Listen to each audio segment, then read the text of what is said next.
Hello everyone, welcome to UGC plugin. आज के इस वीडियो के अंदर मैं आपको बहुत ही इंपॉर्टेंट टॉपिक पढ़ाने वाली हूँ। ये टॉपिक हमें सिर्फ पहले पेपर 2 एजुकेशन के अंदर आता था, बट अभी हमें पेपर 1 के अंदर भी ये टॉपिक आने लगा है, विच इज़ लर्निंग थ्योरीज। आपको एक सेक्शन है जिसके अंदर आप लर्नर और उसके कैरेक्टरिस्टिक्स के बारे में पढ़ते हो। वहाँ पे आपसे लास्ट 2-3 अटेम्प्ट से बिहेवियरिस्टिक थ्योरीज से क्वेश्चन पूछे जा रहे हैं। सो पहले तो थ्योरीज लर्निंग में कौन कौन सी आती हैं और उनमें से बिहेवियरिस्टिक थ्योरीज कौन कौन सी हैं, ये चीज आपको डिफरेंशिएशन ये पता होना चाहिए। उसके बाद हम नेक्स्ट चीज इसके डिफरेंशिएशन की बात करेंगे। सो फर्स्ट मैं आपसे बात करती हूँ कि आपकी किस किस तरह की थ्योरीज हैं जो पेपर 1 में लर्निंग थ्योरीज काउंट होती हैं। नंबर 1 आपकी आती है social learning, which is given by Bandura, but it is not a behaviouristic theory. ठीक है, दूसरी आपकी गैगने की थ्योरी आती है। तीसरी आपकी जो है क्लासिकल कंडीशनिंग आती है। देन आपको ओपरेंट कंडीशनिंग आती है। देन आपको ट्रायल एंड एरर थ्योरी आती है। So you have so many theories, but आज मैं आपके लिए मेन 3 थ्योरीज जो कि ओनली बिहेवियरिस्टिक थ्योरीज हैं आपके पेपर में पूछी जाने वाली, यानी कि वो बिहेवियरिस्ट साइकोलॉजिस्ट ने दी हुई हैं जो ये मानते हैं कि हम बच्चे के बिहेवियर को अपने अकॉर्डिंग मोल्ड कर सकते हैं, कंडीशन कर सकते हैं, या फिर उसकी लर्निंग जो है वो हम अपने अकॉर्डिंग करवा सकते हैं।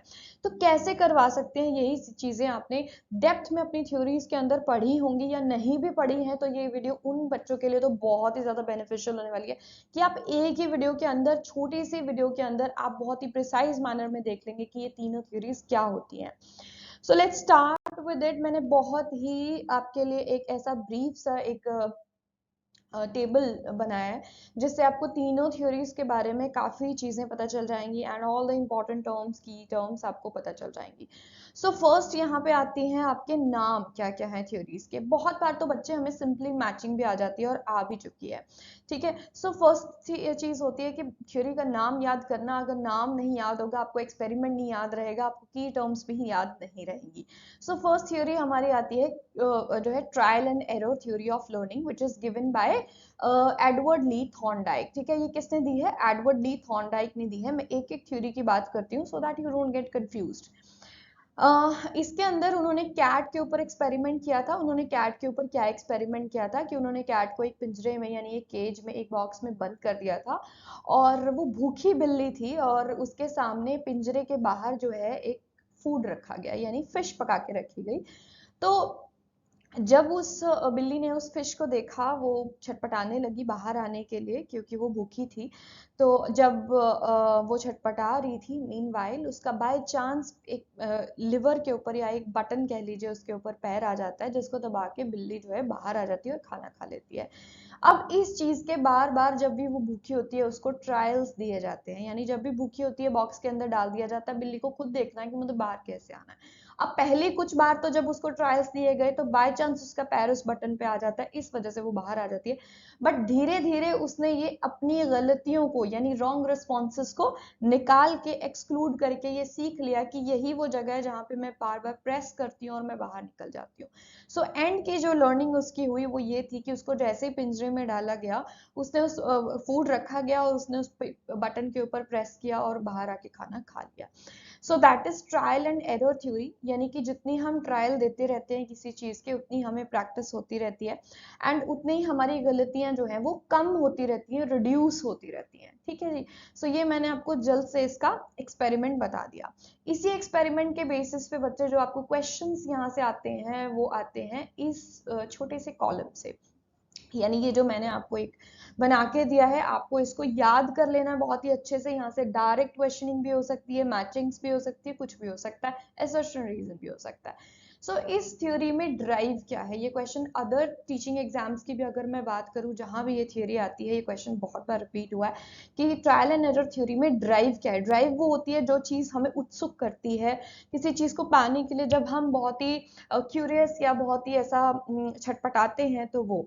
सो क्या वजह थी कि बिल्ली जो है वो ड्राइव हो रही थी टुवर्ड्स द रिस्पॉन्स, मतलब रिस्पॉन्स देने के लिए, तो वो है हंगर, क्योंकि वो भूखी थी। एंड जो स्मेल ऑफ द फिश है वो उसे और ज्यादा वो मोटिवेट कर रही थी उसको बाहर आने के लिए।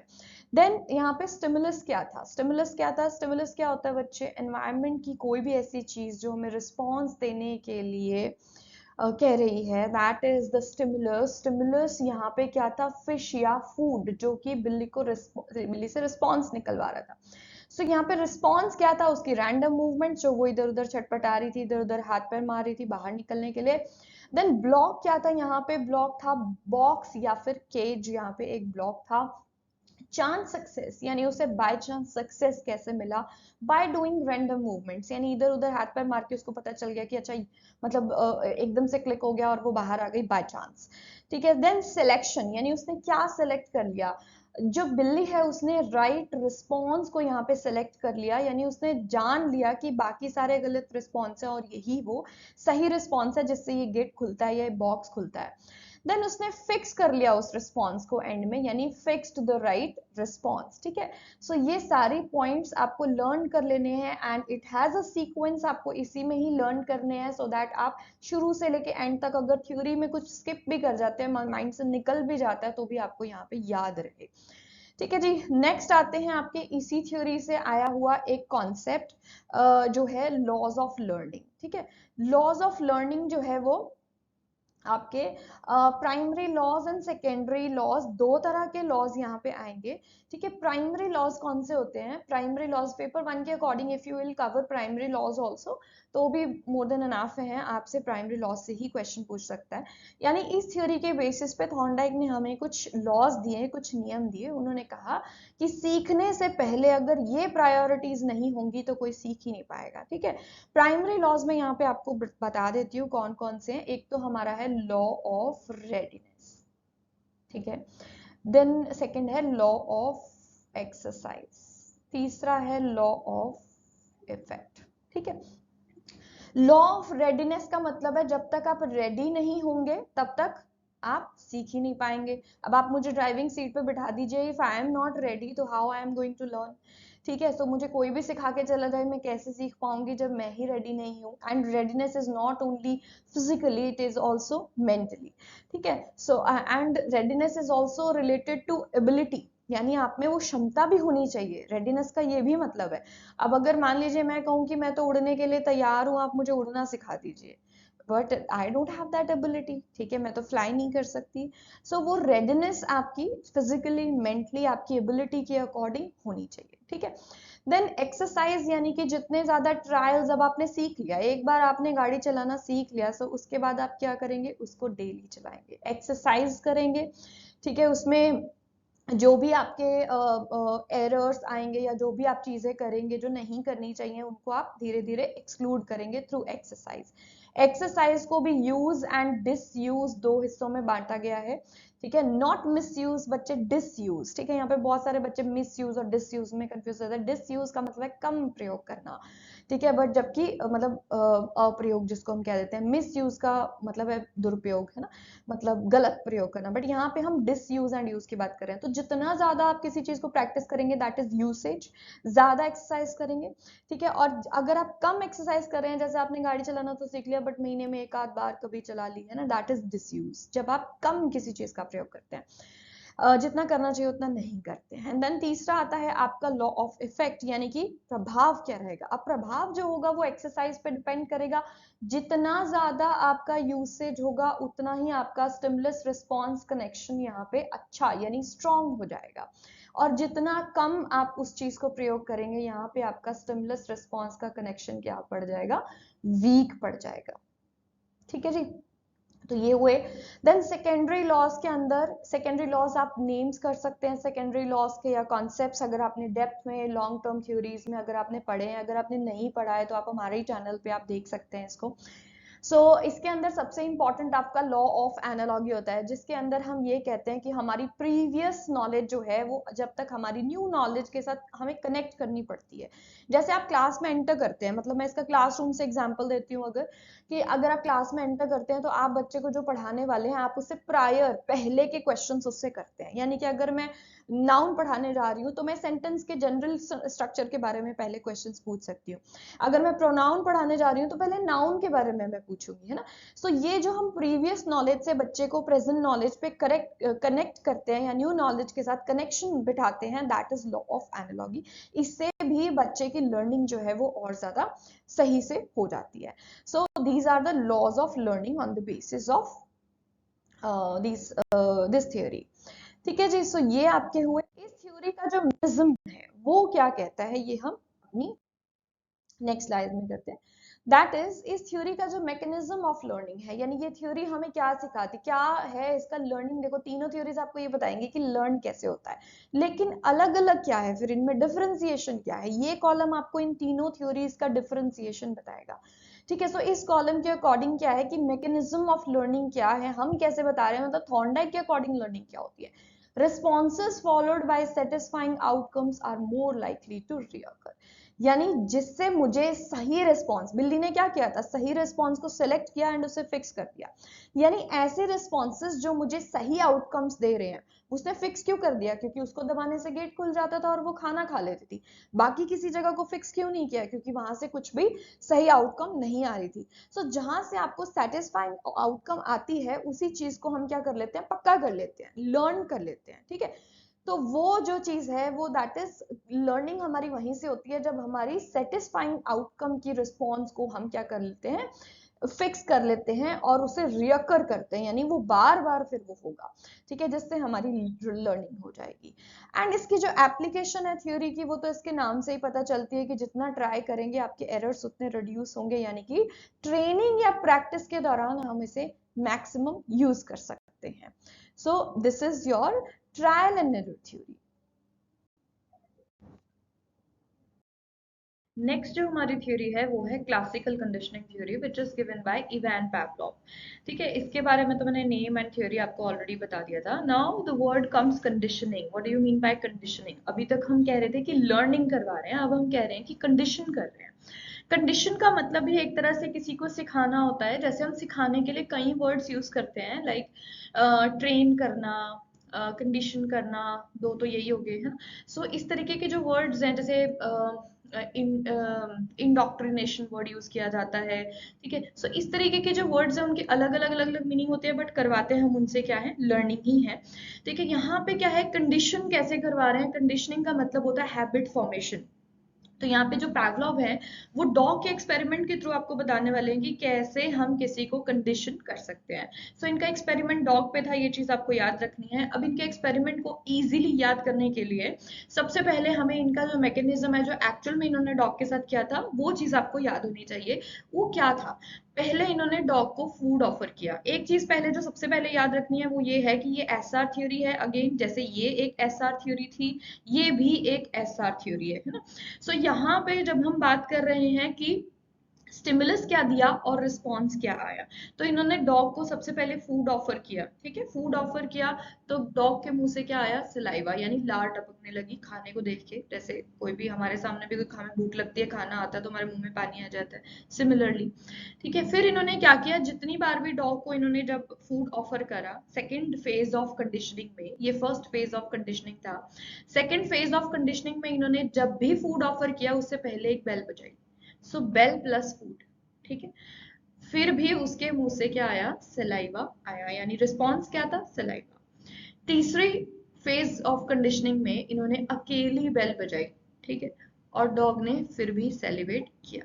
ठीक, यानी सलाइवा प्रोड्यूस किया। ये था बेसिक मैकेनिज्म जो हमने एक्सपेरिमेंट में पढ़ा कि क्या उन्होंने डॉग के साथ एक्चुअल में किया था। अब ये क्यों किया, कैसे कंडीशन किया, उन्होंने एक नेचुरल चीज के साथ एक अननेचुरल चीज को एसोसिएट करके, एसोसिएट वर्ड यहाँ पे याद रखना है, इसको थ्योरी ऑफ एसोसिएशन भी बोल दिया जाता है, क्योंकि यहाँ पे हम दो चीजों को अटैच करके कोई चीज सिखा रहे हैं। ठीक है, सो यहाँ पे उन्होंने फूड के साथ बेल बजा के ये सिखा दिया डॉग को, ये कंडीशन कर दिया कि जब भी बेल बजेगी तो तुम्हारा खाना आएगा। इसी वजह से थर्ड फेज ऑफ कंडीशनिंग में डॉग ने ओनली बेल के ऊपर भी सलाइवा प्रोड्यूस किया, क्योंकि उसको ये लगा कि बेल बजी है तो मेरा खाना भी आने वाला है। तो उसने बेल पे ही सलाइवा प्रोड्यूस कर दिया, जबकि वहां पे कोई खाना नहीं आया था। ठीक है, सो ये हुआ इसका बेसिक मैकेनिज्म। इसी के हिसाब, आपको पेपर में फूड बेल कुछ नहीं पूछता, आपको क्या पूछता है यहाँ पे यूसीएस यूसीआर क्या होते हैं, सीएस क्या होता है, सीआर क्या होता है, ठीक है, इस तरीके से आपको क्वेश्चंस आते हैं। सो यहाँ पे यूसीएस क्या है, यूसीएस है फूड, यानी कि अनकंडीशनड स्टिमुलस। दो तरह के स्टिमुलस हैं, दो तरह के रिस्पॉन्स है। स्टिमुलस में एक अननेचुरल यानी एक अनकंडीशनड स्टिमुलस है, दूसरा कंडीशनड स्टिमुलस है। सिमिलरली रिस्पॉन्स में है, ठीक है। सो यहाँ पे फूड जो है वो यूसीएस है यानी अनकंडीशनड स्टिमुलस, और जो ये सलाइवा प्रोड्यूस हुआ है फर्स्ट फेज ऑफ कंडीशनिंग में, that is also completely natural, यानी कि अनकंडीशनड रिस्पॉन्स, जिसपे कोई कंडीशनिंग नहीं लगाई गई है। सेकेंड फेज ऑफ कंडीशनिंग में बेल जो है वो क्या है, बेल एक कंडीशनड स्टिमुलस है, आर्टिफिशियल स्टिमुलस है, हमने उसको जानबूझ के अटैच किया है विद फूड। इसकी जगह कोई लाइट भी अटैच कर सकते थे, कोई अदर चीज भी अटैच कर सकते थे कि ये चीज होगी तभी तुम्हारा खाना आएगा, ठीक है। सो ये पर्पसफुली अटैच किया गया है, so it is conditioned stimulus, ठीक। सो इन दोनों की एसोसिएशन से भी जो रिस्पॉन्स आया उसको क्या कंसिडर, ये क्वेश्चन भी पूछा जा सकता है कि ये नेचुरल था या अननेचुरल था, ठीक है। ये न्यूट्रल था क्योंकि ये बेल प्लस फूड, ठीक है, दोनों के ऊपर ही रिप्रोड्यूस हुआ था। यहाँ पे बेल और फूड के बीच में 0.5 सेकेंड्स का डिफरेंस रखा गया था, जिसमें ये एनालाइज नहीं किया जा सकता था कि किस पर्टिकुलर चीज के ऊपर वो सेलिब्रेट कर रहा है। सो इसको न्यूट्रल कंसिडर किया गया था by Pavlov. Last phase of conditioning जो है उसके अंदर ओनली सीएस यानी सिर्फ बेल बजाई गई, जिसके ऊपर क्या आया, कंडीशनड रिस्पॉन्स, ठीक है। हमें क्या चाहिए था, डॉग की कंडीशनिंग करनी थी, आगे हमारे पास कंडीशनड रिस्पॉन्स, यानी एंड में वो उसको ये आदत पड़ गई कि जब भी बेल बजेगी खाना आएगा, यानी उसने ओनली बेल के ऊपर भी सेलिब्रेट कर दिया। सो अगर आप पूरा फर्स्ट स्टेप देखेंगे वो पूरा नेचुरल है, लास्ट स्टेप देखेंगे तो वो पूरा अननेचुरल है, ठीक है।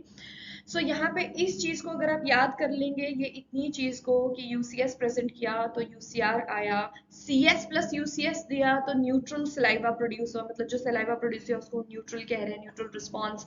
देन लास्ट में सीएस प्रेजेंट किया तो सीआर प्रोड्यूस हुआ, ठीक है। इस चीज को याद कर लेंगे तो क्वेश्चन गलत नहीं हो सकता किसी भी हालत में, and you have to understand this. अब यहाँ पे जो चीज है कि ये भी क्वेश्चन आ सकता है कि जो बेल है, यानी अगर वो आपसे पूछ ले कि यूसीएस प्लस सीएस होगा या सीएस प्लस यूसीएस होगा, so it will always be CS plus UCS, क्योंकि अगर बेल पहले नहीं बजेगी, आप खाना पहले ही डॉग को दे देंगे तो बेल कहीं भी बजती रहे उसको क्या मतलब है ना, उसको खाने से मतलब है। तो अगर पहले बेल बजेगी, ठीक पहले बेल बजेगी और फिर खाना प्रेजेंट होगा, तभी वो दोनों चीजों को एसोसिएट कर पाएगा। तो यहाँ पे मेन काम जो हो रहा है वो एसोसिएशन का हो रहा है, जिसकी वजह से हम कंडीशनिंग कर पा रहे हैं, ठीक है।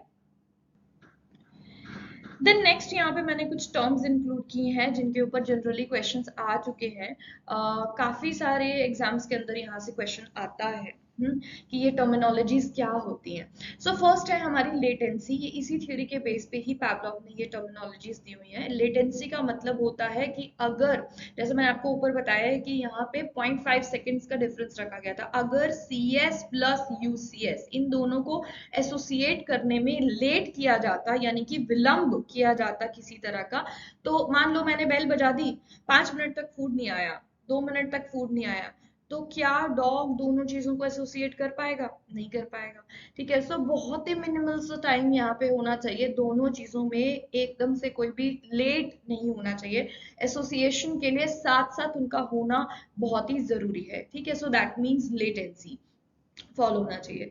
देन नेक्स्ट आता है स्टिमुलस जनरलाइजेशन, इस पे जनरलाइजेशन और डिस्क्रिमिनेशन पे काफी बार क्वेश्चंस हुए हैं।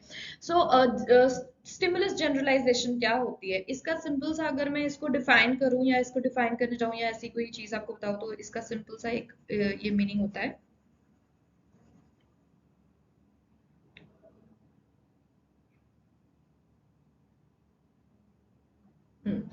तो इसका क्या मीनिंग होता है, जनरलाइज करना, यानी कि गिविंग, आप ऐसे लिख सकते हो या लर्न कर सकते हो, giving same response to different similar stimuli, ठीक है।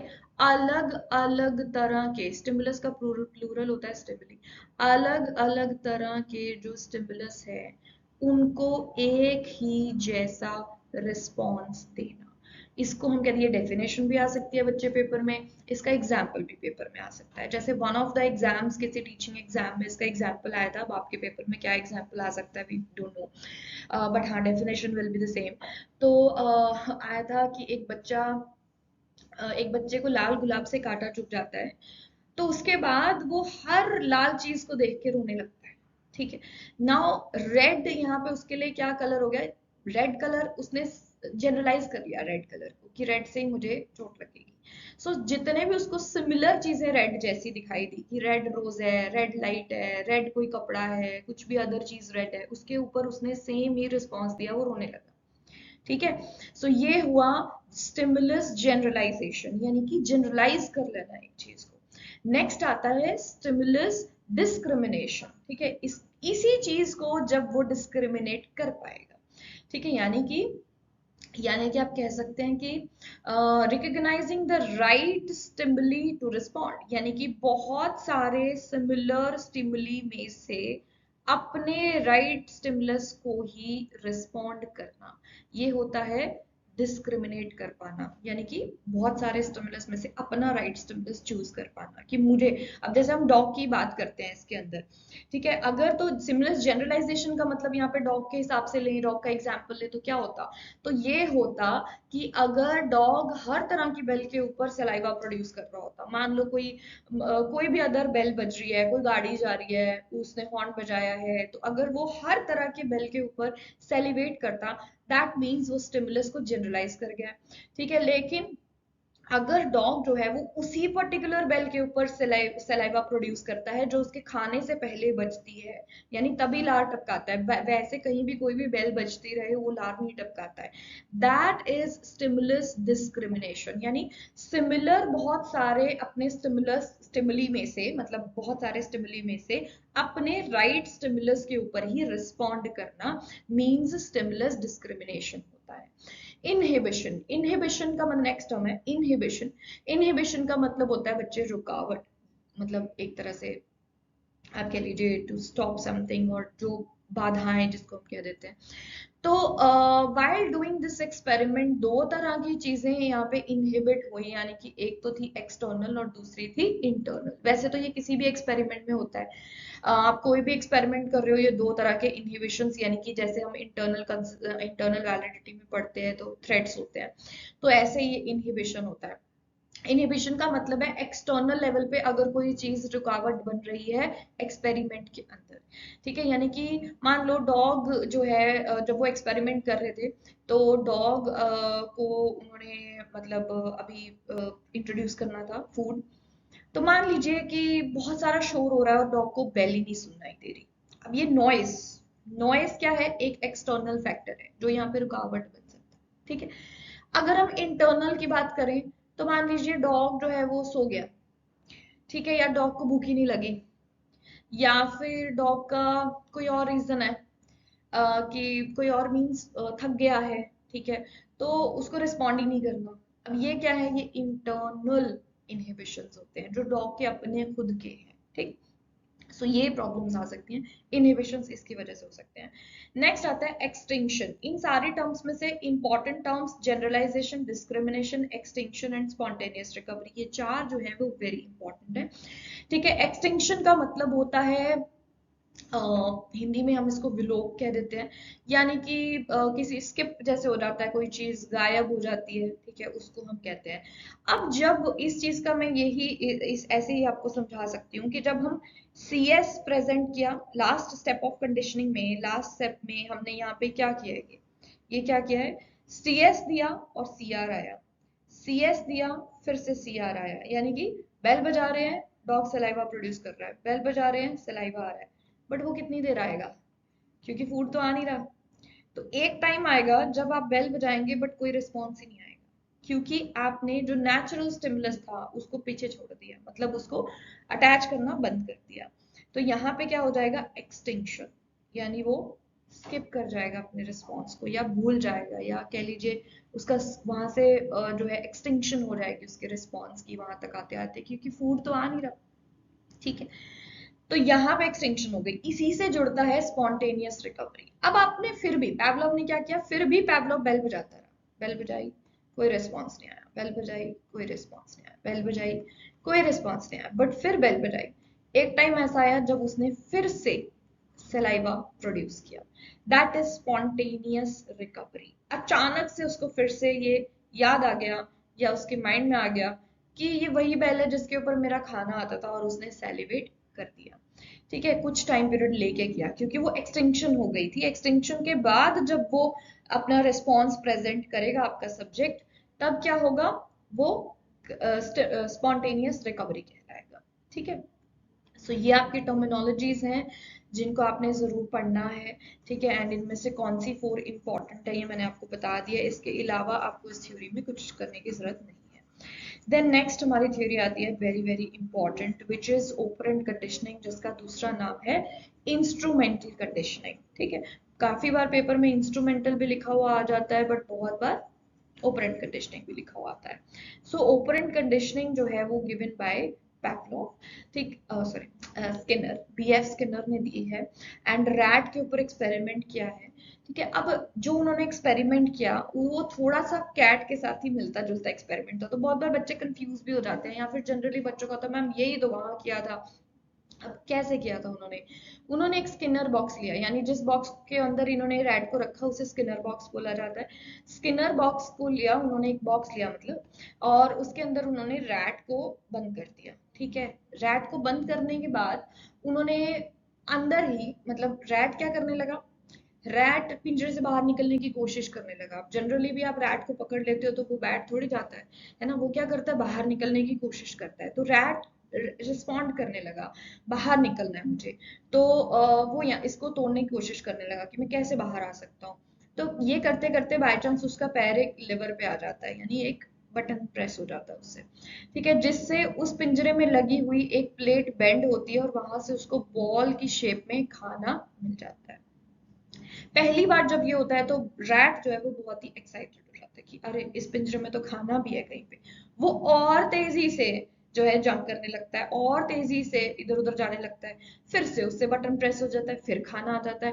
अब उसको ये पता चल जाता है कि इस पिंजरे में कुछ तो ऐसा है जिसको मैं दबा रहा हूँ और बार बार खाना आ रहा है। सो वो उस राइट रिस्पॉन्स को एक टाइम आता है जब वो वहीं पे प्रेस करता है जहां पे वो बटन लगा और उसको खाना मिल जाता है, यानी उसकी कंडीशनिंग, उसकी लर्निंग हो जाती है। अब आप कहोगे मैम ये तो वही सिमिलर चीज है जो कैट ने की थी। यही हमने यहाँ पे डिफरेंशिएट करके चलना है कि वहां से यहाँ पे क्या अलग था। वहां पे बच्चे, उसको हम एसआर थ्योरी बोल रहे थे, इसको भी हम एसआर थ्योरी बोल रहे थे। This is RS theory. ठीक है, रिस्पॉन्स स्टिमुलस। इसमें रैट ने बिना किसी स्टिमुलस को देखे ही पहले रिस्पॉन्ड किया, स्टिमुलस उसको बाद में इंट्रोड्यूस किया गया। ठीक है, खाना बाद में मिला ना, पहले उसने प्रेस किया। बट जो कैट थी वो पिंजरे से बाहर जो फिश रखी थी उसके लिए खाना रखा था, उसको देख के वो छटपटा रही थी, यानी स्टिमुलस पहले इंट्रोड्यूस कर दिया गया था वहां पे थॉर्नडाइक ने। यहाँ पे स्टिमुलस को बाद में इंट्रोड्यूस किया गया है, and that is where reinforcement का कॉन्सेप्ट जो है वो निकल के आता है। ठीक है, इसी चीज को हम रीइंफोर्समेंट, यानी स्किनर इसी चीज को रीइंफोर्समेंट कहता है। स्किनर कहता है कि अगर आप रिस्पॉन्स के बाद स्टिमुलस को इंट्रोड्यूस करते हैं तो वो किसका काम करता है, रीइंफोर्समेंट का काम करता है। मैंने आपको थियोरी में ये बोला कि जब पहली बार उसे खाना मिला तो वो और तेजी से रिस्पॉन्ड करने लगा। ठीक है, क्योंकि वो उसने उस खाने ने, उस स्टिमुलस ने उसको रीइंफोर्स कर दिया। ठीक है, तो उसके लिए वो और तेजी से छटपटाने लगा और तेजी से रिस्पॉन्ड करने लगा और फास्ट हो गया उस चीज में, एंड धीरे धीरे एक्यूरेट भी हो गया क्योंकि रीइंफोर्समेंट मिलती रही। जितना अच्छा रिस्पॉन्स करोगे, राइट रिस्पॉन्स जितना जल्दी पहचान जाओगे, उतना जल्दी आपको खाना मिलेगा, यानी कुछ भी जो भी आपने स्टिमुलस रखा है। सो यही होती है रीइंफोर्समेंट। अब कॉन्सेप्ट आता है कितने तरह की होती है बच्चे, 2 तरह की रीइंफोर्समेंट होती है, पॉजिटिव एंड नेगेटिव। ऐसा कोई भी स्टिमुलस आप जब बच्चे को देते हैं जो उसके लिए प्लेजरेबल होता है, दैट इज पॉजिटिव रीइंफोर्समेंट। ठीक है, यहाँ से क्वेश्चन आ सकता है क्योंकि बहुत इंपॉर्टेंट है। सो प्लेजरेबल स्टिमुलस क्या हो सकते हैं, क्या बच्चे को खुश कर सकता है, कोई टॉफी, कोई चॉकलेट, कोई प्रेज बच्चे की, बच्चे के लिए क्लैपिंग करना, बच्चे की नोटबुक पे स्टार देना, एक्सलेंट देना, ये सारी चीजें जो है बच्चे को पॉजिटिवली रीइंफोर्स कर सकती हैं। ठीक है, देन आता है कॉन्सेप्ट ऑफ नेगेटिव रीइंफोर्समेंट। बहुत सारे बच्चे इसको पनिशमेंट के साथ जोड़ लेते हैं कि नेगेटिव का मतलब है ऐसा स्टिमुलस दे दो जो उसे पसंद नहीं है। नो, दैट मीन्स वो पनिशमेंट होती है, और पनिशमेंट को हम रीइंफोर्सर नहीं कंसिडर करते हैं। Punishment is not at all a reinforcer. ठीक है, पनिशमेंट का कॉन्सेप्ट ही डिफरेंट है। मतलब कि उसमें आप ऐसी चीज इंट्रोड्यूस कर रहे हैं जो बच्चा बिल्कुल पसंद नहीं करेगा, दैट इज रीइंफोर्समेंट। जैसे थप्पड़ मारना या बच्चे को किसी तरह से मेंटली कुछ वो करना, and we are not allowed to do these things. ना हम बच्चे को मेंटली हार्म कर सकते हैं एज टीचर्स, ना ही हम बच्चे को फिजिकली हार्म कर सकते हैं, that is not even allowed. ठीक है, सो वो तो हम कर ही नहीं सकते। तो आप कहीं भी पेपर में ऐसा ऑप्शन आएगा कि आप बच्चे को मारेंगे या बच्चे को कुछ ऐसा कहेंगे कि उसको ह्यूमिलिएशन फील हो, तो ऐसा आप कुछ भी नहीं टिक करके आएंगे। ठीक है, क्योंकि हम ऐसा कुछ कर ही नहीं सकते। नेगेटिव रीइंफोर्स हम कर सकते हैं। कैसे? नेगेटिव रीइंफोर्समेंट का मतलब है एक ऐसा स्टिमुलस जो बच्चे को पसंद है वो उससे वापस ले लेना कुछ टाइम पीरियड के लिए। ठीक है, जैसे नॉर्मली डेली जो पेरेंट्स है या मदर्स स्पेशली बच्चे को बोलती हैं कि खाना नहीं खाओगे तो ये नहीं करने दूंगी, गेम नहीं खेलने दूंगी, है ना, या फिर होमवर्क नहीं करोगे तो बाहर आपको आउटडोर नहीं जाने दूंगी फ्रेंड के साथ। Now this is negative reinforcement. बच्चे को जो पसंद है आप उसको ये बोल रहे हो कि अगर आपने ये नहीं किया तो मैं आपको वो चीज इंट्रोड्यूस ही नहीं करूंगी। ठीक है, यानी उसकी प्लेजरेबल चीज उसे लेके रख रहे हो कि मैं तब दूंगी अगर आप मेरा काम, मेरा डिजायर्ड बिहेवियर कंप्लीट करेंगे। ठीक है, अब यहाँ पे दोनों ही चीजें जो है वो आपका डिजायर्ड बिहेवियर लेके आती हैं, यानी कि इनका रिजल्ट क्या होता है? To get the desired outcome, यानी जो मैं चाहती हूँ एज अ टीचर वो मैं लेके आ सकती हूँ, चाहे मैं पॉजिटिव रीइंफोर्स करूँ चाहे मैं नेगेटिव रीइंफोर्स करूँ, दोनों का रिजल्ट जो है वो अच्छा होता है। अब मतलब कई बच्चे ना इस चीज को ये समझ लेते हैं कि मैम नेगेटिव का मतलब तो मैं, मतलब बच्चा जो है वो नेगेटिव, मतलब वो उसको ये ले लेते हैं कि ये तो नेगेटिव है तो ये पॉजिटिव रिजल्ट तो पॉजिटिव ही आएगा ना। अगर मैं बच्चे को कहूंगी कि खाना खाओगे पहले तो बाहर जाने दूंगी तो वो खाना खाएगा। तो वहां पे आउटकम क्या आ रहा है? आउटकम सही आ रहा है मेरे पास, चाहे मैं नेगेटिवली रीइंफोर्स कर रही हूँ उसको। ठीक है, अगर एक टीचर कहती है कि आज आप होमवर्क नहीं करके आए, आपका गेम्स पीरियड बंद है, आज के लिए आप गेम्स नहीं खेलने जाओगे, दैट इज नेगेटिव रीइंफोर्समेंट, और बच्चा बैठ के अपना होमवर्क करेगा और कल से भी करके आएगा फिर। ठीक है, ताकि उसका गेम स्पिरिट बंद ना हो। सो ये क्या हो गया आपका positive and negative reinforcement. Negative reinforcement का there is one more concept कि अगर आप बच्चे को कोई ऐसी चीज इंट्रोड्यूस कर देते हैं, कोई ऐसा स्टिमुलस इंट्रोड्यूस कर देते हैं जो बच्चे के लिए अनप्लेजरेबल या इरिटेटेड है, इरिटेट कर रहा है बच्चे को, ठीक है, वो क्या है? जैसे for example one of the teaching exams के अंदर जैसे ये क्वेश्चन आया था कि अगर हम गाड़ी में बैठे हैं और हम सीट बेल्ट नहीं लगाते हैं, ड्राइवर अगर सीट बेल्ट नहीं लगाता है तो there is a sensor in the car जो बीप करता है, सेंसर बजता रहता है कि सीट बेल्ट लगाओ, सीट बेल्ट लगाओ। वो सेंसर किस चीज का काम करता है? नेगेटिव रीइंफोर्समेंट या पॉजिटिव रीइंफोर्समेंट? ठीक है, अब पहले तो सोचो किस चीज का काम करता है।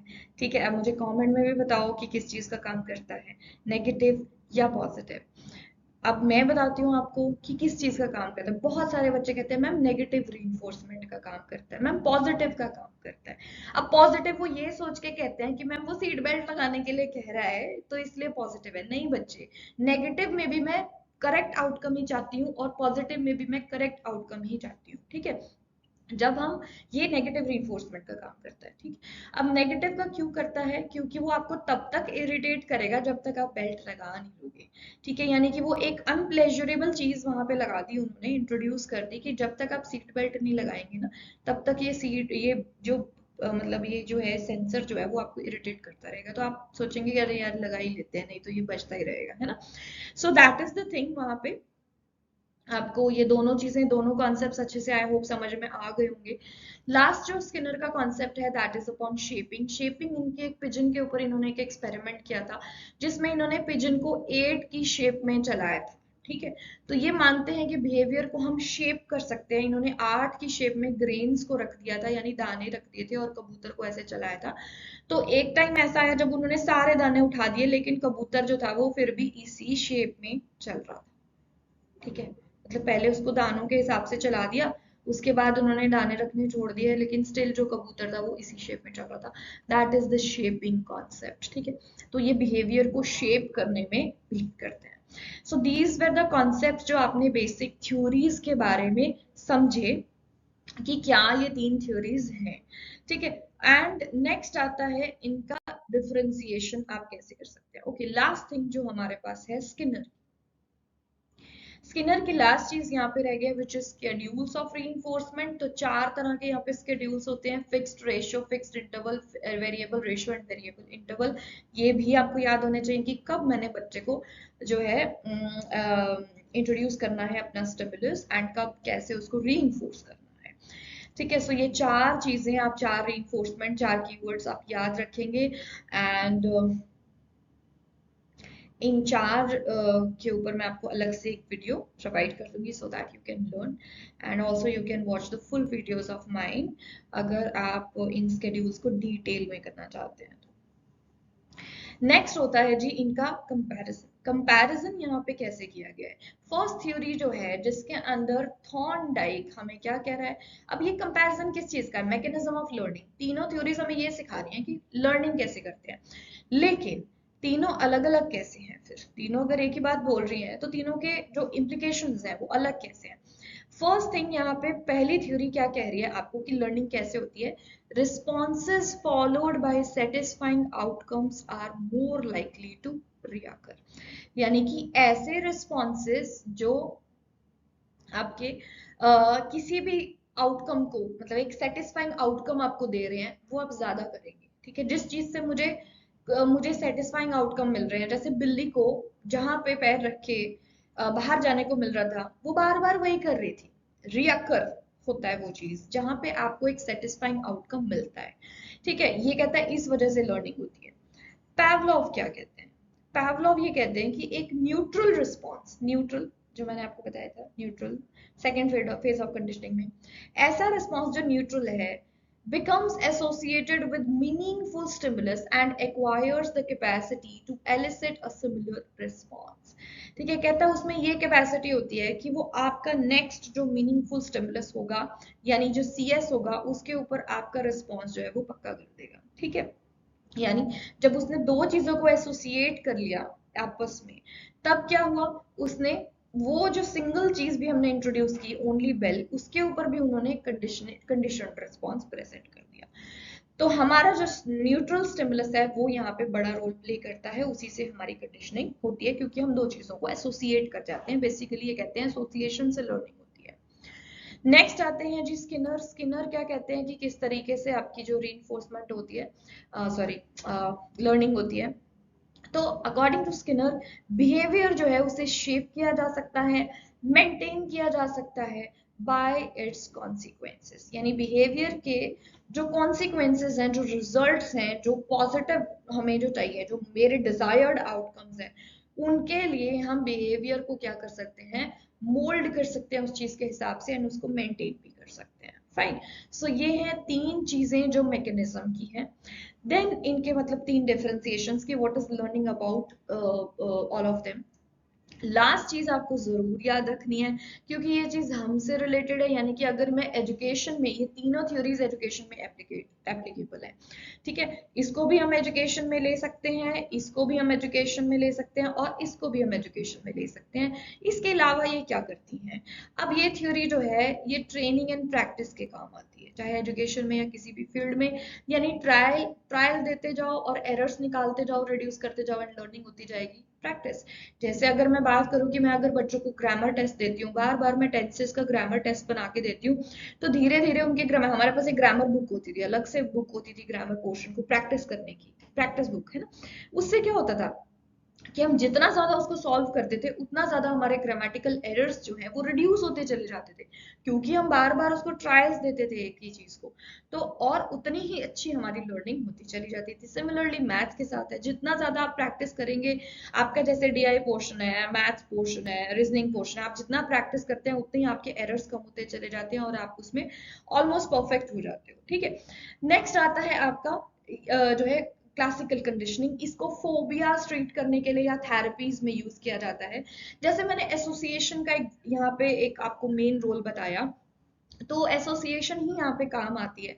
अगर मैं एक बच्चे से ये कह रही हूँ कि जैसे बच्चों को कहते हैं ना कि सो जाओ वरना एक राक्षस आ जाएगा, डेविल आ जाएगा, दैट इज आप फियर को अटैच कर रहे हो एक नॉर्मल नेचुरल चीज से जो स्लीप है उसके साथ आप किसी चीज को एक डर को अटैच कर रहे हो ताकि बच्चा जो है वो आपकी बात को फॉलो कर जाए। ऐसे ही आप कोई भी चीज बच्चे की बैड हैबिट्स हटाने के लिए गुड हैबिट्स डालने के लिए जब बच्चों को चीजों को एसोसिएट करते हैं बच्चों के लिए, ठीक है, कि ऐसा करोगे तो ऐसा हो जाएगा, now you are associating two things, तो वहां पे भी हम फोबियाज को ट्रीट करना, बच्चों में गुड हैबिट्स डालना, उनको थेरेपीज देना, उन सब में हम इस थ्योरी को यूज कर सकते हैं। तीसरा आपकी जो थ्योरी है ओपरेंट कंडीशनिंग, उसको मेन तो बिहेवियर मॉडिफिकेशन के लिए यूज किया जाता है, इसके अलावा उसे थेरेपीज के लिए भी यूज किया जा सकता है, यानी कि इससे बिहेवियर को मॉडिफाई किया जा सकता है। तो ये थी आपकी 3 theories. I hope you got all the concepts. मैंने बहुत ही अच्छे से डिटेल में आपको करा दिए हैं। इसके अलावा भी अगर आपको कोई भी चीज समझनी है इसमें, इस सेक्शन में से, या कोई और थ्योरी आप पढ़ना चाहते हो, तो you can tell me in the comment section कि मैम ये चीज एक्सप्लेन कर दीजिए। Thank you so much. Good luck.